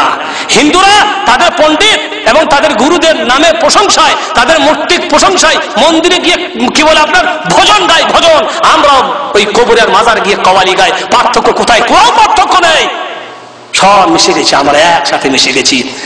এলাহাবাদ মানে মেডিকেল কলেজে একজন ডাক্তার, বড় ডাক্তার, সার্জন, আল্লাহর তৌফিকে, আল্লাহর করুণায় তার মধ্যে হিদায়াত ঢুকে যায় এবং সে ইসলাম গ্রহণ করে। ইসলাম গ্রহণ করার পরে সেখানে হিন্দু পরিবেশে বসবাস করা তার জন্য কঠিন হয়ে যায়। তখন সে তার স্ত্রীকে নিয়ে দিল্লি চলে যান, সেখানে বসবাস শুরু করে। দিল্লিতে গেলে তার স্ত্রীকে নিয়ে বিভিন্ন জায়গায় দর্শন করতে গেলে সেখানে একটা আছে আমাদের নিজামুদ্দিন আউলিয়ার মাজার, আছে না নাই? মাশাআল্লাহ, মনে রাখবেন, এই নিজামুদ্দিন আউলিয়ার মাজার, এই নিজামুদ্দিন আউলিয়ার এই সেন্টার হচ্ছে সারা বিশ্বের তবলিগীদের মেন সেন্টার। বুঝতে পারলেন? সারা বিশ্বের তবলিগীদের মেন মার্কাজ হচ্ছে কোথায়? নিজামুদ্দিন আউলিয়া। যেখানে আছে কবর, যেখানে আছে মাজার। ইনি ডাক্তার সাহেব বলছেন আমার বিবিকে নিয়ে সেখানে মাজারে গেলাম, দেখলাম মাজারের কবরের সামনে দাঁড়িয়ে আছে অনেক মহিলারা হাতে ফুল নিয়ে দাঁড়িয়ে আছে। আমার স্ত্রী নবাগত মুসলিম, তার অত তৌহিদের জ্ঞান নেই, তিনি একটা ফুল কিনে কবরে ওই মহিলাদের কাতারে দাঁড়িয়ে গেছে। আমি বলছি কি ব্যাপার, তুমি আমার ফুল কিনে দাঁড়িয়ে গেলে কেন? তো বলছে এই সবাই দাঁড়িয়ে আছে, আমিও দিব ফুল। এদিকে সরে এসো। তুমি জানো না এই মৃত্যু পূজা থেকে বাঁচার জন্য আসছি আমরা ইসলামের মধ্যে। এই মৃত্যু পূজা থেকে, এই মুর্দার পূজার থেকে আমরা ইসলাম গ্রহণ করে আবারও যদি কবরে ফুল দিই তাহলে পার্থক্য থাকলো কোথায়? আমার ইসলাম গ্রহণ করার লাভ কি হবে? বাস্তব না অবাস্তব? বাস্তব। তো ভাইরা আমার কথা হচ্ছে যে মানুষ এইভাবে চলে যাচ্ছে, হিন্দু আর মুসলিম আমরা এমন ভাবে মিশে গেছি যে কোন পার্থক্য আমাদের তাদের মধ্যে নেই। এখন আসি বলি মুহাম্মদ রাসূলুল্লাহ সাল্লাল্লাহু আলাইহি ওয়াসাল্লাম কবর পূজা থেকে আমাদেরকে দূরে রাখার জন্য কত কি এবং কি চিকিৎসা বা কি ফর্মুলা দিয়ে গেছেন, যে ফর্মুলার উপরে আমল করলে আমরা কবর পূজা থেকে বাঁচতে পারবো। এক নম্বরে আল্লাহ নবী বলছেন যা করলে কবর পূজা থেকে আমরা বাঁচতে পারি, যে কবরের উপরে মসজিদ নির্মাণ করা যাবে না। কবরের উপর কি করা যাবে না? মসজিদ নির্মাণ করা যাবে না। আল্লাহর নবী মুহাম্মদ রাসূলুল্লাহ সাল্লাল্লাহু আলাইহি সাল্লাম যখন মৃত্যু শয্যায় শায়িত ছটফট করতে আছেন, মৃত্যু যন্ত্রণায় ভুগতে আছেন, চাদর দিয়ে মুখ ঢাকার, একটু আরাম হলে চাদরটা মুখ থেকে সরিয়ে নিচ্ছেন, আর এই অবস্থায় তিনি বলতে আছেন লানাতুল্লাহি আলাল ইহুদি ওয়ান নাসারা ইত্তাখাযু কুবুর আমবিয়াইহিম মাসাজিদ ইউহাদ্দারু মা সারাউ। আল্লাহর লানত হোক ইহুদি ও খ্রিস্টানদের উপরে, তারা নবীদের কবরগুলোকে মাজারে পরিণত করেছে। ইউহাদ্দারু মা সারাউ, তিনি মুহাম্মদ রাসূলুল্লাহ তার উম্মতদেরকে সতর্ক করতেছিলেন ওই কাজ থেকে যে কাজ তারা করেছিল। অথবা আমার উম্মত যেন কবরগুলিকে মসজিদে পরিণত না করে। হাফসা কি বলে আপনার উম্মে সালামা রাদিয়াল্লাহু তাআলা আনহা বলছেন, তিনি হাবশায় একটা গির্জা দেখেছিলেন, সেই গির্জার নাম ছিল মারিয়া, তাতে ছিল কিছু মূর্তি। আল্লাহ নবীকে এই গির্জার কথা বললেন আর সেখানে রাখিত মূর্তির কথা বললে আল্লাহ নবী বললেন উলাইকা কওমুন ইযা মাতা ফীহিমুল আবদুস সালেহ আবির রাজুলুস সালেহ বানাউ আলা কবরিহি মসজিদা ওয়া সাওয়ারু ফীহি তিলকা সুওয়ার উলাইকা হুম শিরারুল খালক ইনদাল্লাহ। আল্লাহ নবী বলছেন এরা হলো সেই জাতি যারা তাদের মধ্যে কোনো নেককার দিনদার মানুষ মারা গেলে তাদের কবরকে তারা মসজিদে পরিণত করত, এবং সেখানে তারা এই থেকে নিকৃষ্টতম সৃষ্টি যারা নবীর কবরকে মসজিদে পরিণত করে। তো মুহাম্মদ রাসূলুল্লাহ সাল্লাল্লাহু আলাইহি সাল্লাম আমাদেরকে কবর পূজা থেকে বাঁচানোর জন্য এই কথা বলে গেছেন যে খবরদার কবরকে মসজিদে পরিণত করো না। দুই নম্বরে আল্লাহ নবী বলছেন কবরে নামাজ পড়া যাবে না, আর কবরের দিকে মুখ করেও নামাজ পড়া যাবে না। কবরে নামাজ পড়া যাবে না, কবরের দিকে মুখ করে নামাজ পড়া যাবে না, আর কবরে বসাও যাবে না।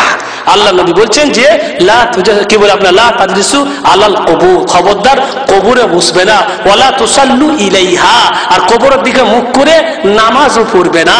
কবরে বসাও নিষেধ, কবরের দিকে মুখ করে নামাজ পড়াও নিষেধ। বসা নিষেধ কেন? কবরবাসীর সম্মানার্থে, কবরের সম্মান করতে হয়, কবরকে দলিত মথিত করতে হয় না, কবরের হেফাজত করতে হয়, কিন্তু কবরের পূজা করতে হয় না। কবরের বসার ব্যাপারে আল্লাহ নবী আরো নিষেধ করে বলছে লা ইয়াজলিসু আহাদুকুম আলা জামরাতিন ফাতুহরাকা সায়াবাহু হাত্তা তাখলুসা ইলা জিলদিহি খায়রুল লাহু মিন আন ইয়াজলিসা আলা কবরিন। কোন মানুষ যদি আগুনের আগারের উপরে বসে, যে আগুন তার কাপড় পুরে চামড়া শুদ্ধ জ্বালিয়ে দিবে, এটা তার জন্য ভালো কবরে বসার থেকে। অতএব কবরে বসে নিষেধ করেছেন। অনুরূপভাবে আল্লাহ রাসূল সাল্লাল্লাহু আলাইহি ওয়াসাল্লাম বলছেন ইজআলু মিন সালাতিকুম ইজআলু ফি বুয়ুতিকুম মিন সালাতিকুম ওয়ালা তাজআলুহা কুবুরা। তোমরা তোমাদের নামাজের কিছু অংশ বাড়ির জন্য রেখে নাও, বাড়িতে পড়ো, এবং বাড়িটাকে কবরস্থান বানিয়ে দিও না। কেন? কবরের নামাজ হয় না। বাড়িতেও যদি কেউ নামাজ না পড়ি তাহলে বাড়িটাও কবর হয়ে যায়। ওই জন্য বলা হয়েছে সুন্নত নফল নামাজগুলি বাড়িতে পড়াই কি উত্তম। তো কবর থেকে বাঁচানোর জন্য এরকম নিষেধাজ্ঞা জারি করেছেন। অনুরূপ ভাবে আল্লাহ নবী বলছেন যে কবর গাকে ঈদগাহ বানাইও না, মানে উৎসবের স্থল বানিয়ে দিও না।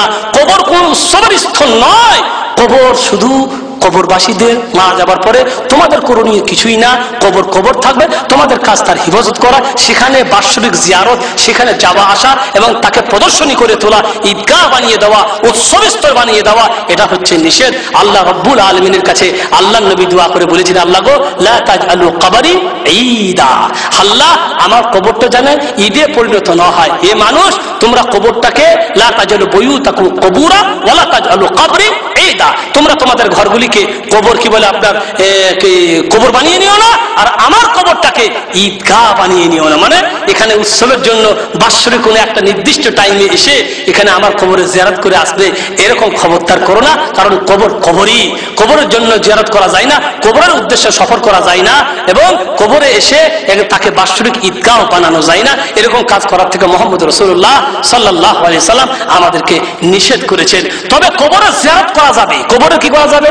জিয়ারত করা যাবে। আপনি যাচ্ছেন, আপনার গ্রামে কবর আছে, আপনার মায়ের কবর আছে, আপনার বাপের কবর আছে, আপনার আত্মীয় স্বজনদের কবর আছে, তাদের কবরে জিয়ারত করুন। তবে জিয়ারত করার উদ্দেশ্যে সফর করা যাবে না। কোন কবর আছে ওই গ্রামে, চলো ওই গ্রামে একটা কবরে জিয়ারত করি না, কেন?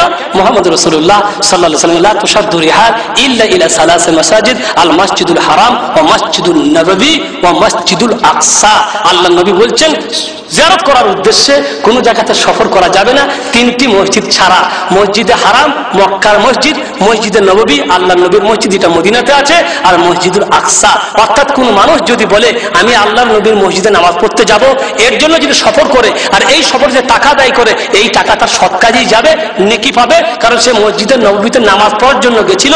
যে মসজিদে একবার নামাজ পড়লে 1000 নামাজের সওয়াব পাওয়া যায়, মসজিদে হারামে একবার নামাজ পড়লে 1,00,000 নামাজের কি পাওয়া যায়? সওয়াব পাওয়া যায়। আর মসজিদুল আকসাতে নামাজ পড়লে 500 নামাজের কি পাওয়া যায়? সওয়াব পাওয়া যায়। যেহেতু মসজিদের নামাজ পড়তে গেলে এই মসজিদগুলিতে নামাজ পড়লে সওয়াব বেশি পাওয়া যায়, অতএব এই মসজিদে নামাজ পড়ার উদ্দেশ্যে সফর করা যাবে, জিয়ারত করার উদ্দেশ্য না। কিন্তু যখন আপনি মদিনা শরীফ যাবেন নামাজ পড়ার উদ্দেশ্যে নিয়ে, জিয়ারত করার উদ্দেশ্য নয়, তখন যেহেতু আপনি আল্লাহর নবীর মসজিদে পৌঁছে গেছেন আর সেখানে যেহেতু নবীর কবরে আছে, অতএব সেই নবীর কবরে গিয়ে জিয়ারত করুন, সেখানে গিয়ে আল্লাহর নবীর শানে দুরূদ পড়ুন, আসসালামু আলাইকা ইয়া রাসূলুল্লাহ। কিন্তু ওই জিয়ারতের উদ্দেশ্যে মসজিদে নববীতে যাওয়া যাবে না।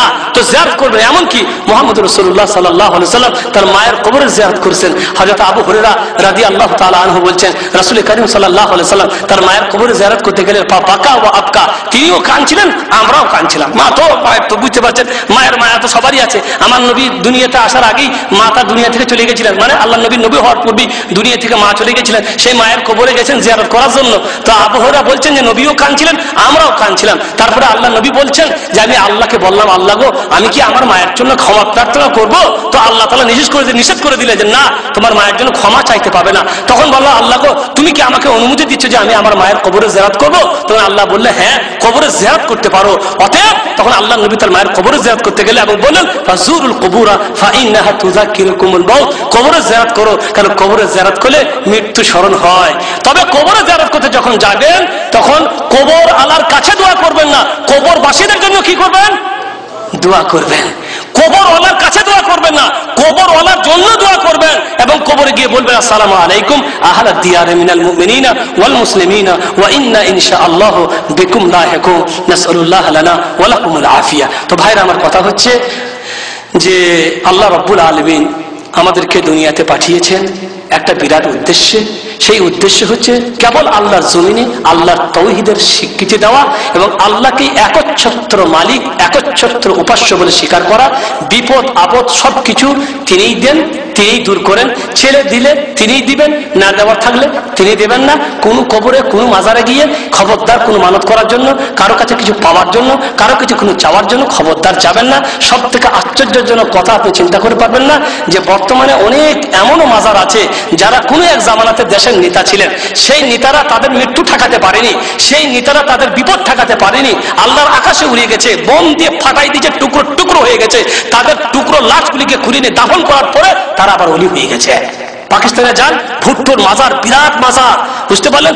জিয়াউর রহমানের মাজার বিরাট মাজার। এবং আমাদের দেশে অনেক নেতাদের মাজার আছে যারা মরার পরে ওলি হয়ে গেছে, তারা কিন্তু জীবদ্দশায় তাদের বিপদে ঠেকাতে পারেনি। এখন মানুষের বিপদ ঠেকাইতে আছে, মানুষের বিপদ এখন ঠেকাইতে আছে। কবরে গিয়ে পচে গিয়ে মানুষের বিপদ তারা ঠেকাইতে আছে। এত বোকা মানুষ চিন্তা করে না যে নিজেকে বাঁচাতে পারলো না, বোম রাখা ছিল তার ফ্লাইটের মধ্যে, তার হেলিকপ্টারের মধ্যে বোম রাখা ছিল, সেই বোম ফুটে তাকে টুকরো টুকরো করে দিল, ভুট্টোকে ফাঁসি দিয়ে দিল, আরো কতজনকে ফাঁসি দিয়ে উড়াই দিল, শেষ হয়ে গেল। এরা মরে গিয়ে ওলি হয়ে যায়, মানুষকে ছেড়ে দেয়, মানুষের বিপদ দূর করে কবরে গিয়ে। এত বোকা মানুষ আমরা হয়ে গেছি, এটুকু চিন্তা করতে পারি না। তো ভাইরা, আমার কথা হচ্ছে মরগের মাজার আছে একটা পাকিস্তান, মরগের মাজার, খালি মরগ আর মরগ, মরগ দিয়ে বাপরে বাপরে খালি মরগ। আল্লাহু আকবার। আল্লাহর এই মোরগ মানুষকে ফজরের সময় জাগাই দেয় নামাজ পড়ার জন্য। হ্যাঁ, এই মোরগ আজান দেয়, এই মোরগ আল্লাহর তৌহিদের গান গায়, আর এই মোরগকে পেশ করে বাবার বাজারে এই মোরগই মনে মনে বলে, হায় রে আল্লাহ, আমি তো আল্লাহ ছাড়া কাউকে বুঝি না, আমি আল্লাহ ছাড়া তো কাউকে ডাকি না, আমি ফেরেশতাকে দেখতে পাই, ফেরেশতা দেখলে বাং দিয়ে মানুষকে উঠাইয়ে দিই, আজান দিয়ে মানুষকে উঠাই দিই ফজরের নামাজের জন্য, আর তোমরা আমাকে গায়রুল্লাহ নামানত করেছো। আল্লাহর জমিনে যা কিছু আছে মানুষ আর জিন ছাড়া, আল্লাহ ছাড়া কাউকে তারা চিনে না, আল্লাহ ছাড়া কারো পূজা তারা করে না, সকলে নিজের নিজের ভাষায় শুধু তৌহিদেরই গান গায়। এই মানুষ আর জিন হয়েছে এমন বোকা মানুষ, এরা বুদ্ধিতে চাঁদে চলে গেল, শহরে চলে গেল, কতই কি করলো, আল্লাহর জমিনের সমস্ত সৃষ্টিকে নিজের বুদ্ধি তারা আয়ত্ত করে ফেললো, কিন্তু আল্লাহকে চিনতে পারলো না। দিনের ব্যাপারে এত বোকা, যে যা বলে তাই মেনে নেয়, যে তাবিজ দেয় সেই তাবিজে গ্রহণ করে নেয়, যে যা বলে সব স্বীকার করে নেয়, সব দিক দিয়ে এদের বুদ্ধি আছে, কিন্তু দিনের ব্যাপারে বুদ্ধি নেয় বলে কে জানে, হতেও পারে, বলা যায় না। বাবাদের নামে এসব বরাবরই কথা বলা ঠিক নয়, ঘাটটা বেঁকাই দিবে। আছে না নাই? আল্লাহু আকবার। যত আস্তানা যত পিত্রা তাতালা দেখবেন বাসের লাইনে বেশি, কেন বাসের ড্রাইভার বেশি ভয় পায়, ট্রেনের লাইনে খুব কম, কারণ ট্রেন তো আর থামবে না, ট্রেন তো থামবে না, কিন্তু বাসের লাইনে বেশি। অতএব যদি কোনো আস্তানা দেখে ড্রাইভার তো থামবে, কেন ওর ভয় আছে, কি জানে আমার বাস উল্টাই দেয় না কিনা। এই যে মানুষের দুর্বলতা, ইমান না থাকলে শয়তান আমাদেরকে নিয়ে খেলা করে, মজবুত ইমান থাকলে শয়তান এগুলো সুযোগ কোনোদিন পায় না। আল্লাহ, এরা কি করতে পারে, এরা বলে বাস উল্টাই দিবে। তো ভয়, এরকম ভয় করা শিরিক, মনে রাখবেন। ভয় একটা প্রাকৃতিক ভয়, যেমন বাঘকে দেখে ভয় করা, সাপকে দেখে ভয় করা, আরো যেগুলো জিনিস আছে প্রাকৃতিক ভয়, এগুলি জন্মগত ভয়। বাঘ দেখলেই ভয় আসবে, সাপ দেখলেই ভয় আসবে, এই ভয়ের জন্য কোনো অপরাধ নয়। এর জন্য আল্লাহ কিছুই আমাদেরকে করবে যে তুই বাঘে কেন ভয় করলে, তুই সাপে কেন ভয় করলে, এ ভয় হবে প্রাকৃতিক ভয়। কিন্তু যে ভয় প্রাকৃতিক নয়, জন্মগত, মানে আমার জন্মানো ভয়, আমার সৃষ্টি ভয়, এই যে গাড়ি উল্টাই দিবে, বাবা কি জানি কি করতে পারে না, বলা যায় না। এই যে বলা যায় না, এই দুর্বলতা নিয়েই শয়তান আমাদের সব সর্বনাশ করে ফেলেছে। কি জানি কার মধ্যে কি আছে।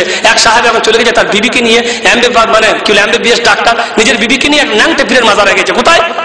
ন্যাংটা পীরের মাজারে গেছে। সব বাদ দিয়ে ন্যাংটা পীর, MBBS ডাক্তার, বিবিও ডাক্তার, সেও ডাক্তার। তারপরে বিবি তো বাবা জিন্দিগিতে এরকম ন্যাংটা পীর দেখে নাই।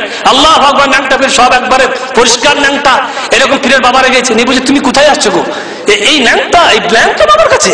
হ্যাঁ, বিবি তো জীবনে দেখেনি, ন্যাংটা বাবার কাছে। এই খবরদার এরকম কথা বলো না, বলা যায় না কার মধ্যে কি আছে। আরে কার মধ্যে আবার কি থাকবে, ওর মধ্যে যা ছিল সেটাই তো বেরিয়ে আছে, থাকবে আবার কি। এরকম ন্যাংটা পীর, তুমি MBBS ডাক্তার হইতে তোমার বাপ টাকা খরচা করে তোমাকে পড়াইছে, তোমাকে এই পড়াইছে, এত বিদ্যা বুদ্ধি, মানুষের চিকিৎসা করো, অপারেশন করো, এত বড় ডাক্তার, এই ন্যাংটা পীরের বাবারা আসছো, তা বলছে বলা যায় না কার মধ্যে কি আছে। এই যে একটা দুর্বলতা, বলা যায় না কার মধ্যে কি আছে, আর কার মধ্যে আবার কি থাকবে। আল্লাহর জমিনে কারো কিছু পাওয়ার নাই, আল্লাহ ছাড়া কারো কিছু পাওয়ার নাই। ভাইরা মনে রাখবেন, আল্লাহ নবী মুহাম্মদ রাসূলুল্লাহ সাল্লাল্লাহু আলাইহি সাল্লামের জীবন চর্চা করবেন, নবীকে আমার একদিকে রাখবেন, তার জীবনটা ভালো করে পড়বেন, আর মনে বলে বলবেন নবীর থেকে শ্রেষ্ঠ মানুষ দুনিয়াতে কেউ আসেনি, কিয়ামত পর্যন্ত কেউ আসবে না। নবীর থেকে পাওয়ারফুল মানুষ দুনিয়াতে কেউ আসেনি, কিয়ামত পর্যন্ত কেউ আসবেন না। অর্থাৎ এই নবীর দ্বারা যদি এই কাজ না হয়, এদের দ্বারাই কবর কোনদিন হওয়া সম্ভব নয়। আমার নবী মরুর পূর্বে বলে গেছিলেন ফাতেমাকে, যে ফাতেমা তুমি দুনিয়াতে কিছু চাইলে আমার কাছে চেয়ে যাও, চেয়ে নাও, লা আগনি আনকি মিনাল্লাহি শাইয়া, কালকে কিয়ামতের মাঠে আমি তোমার কিছুই করতে।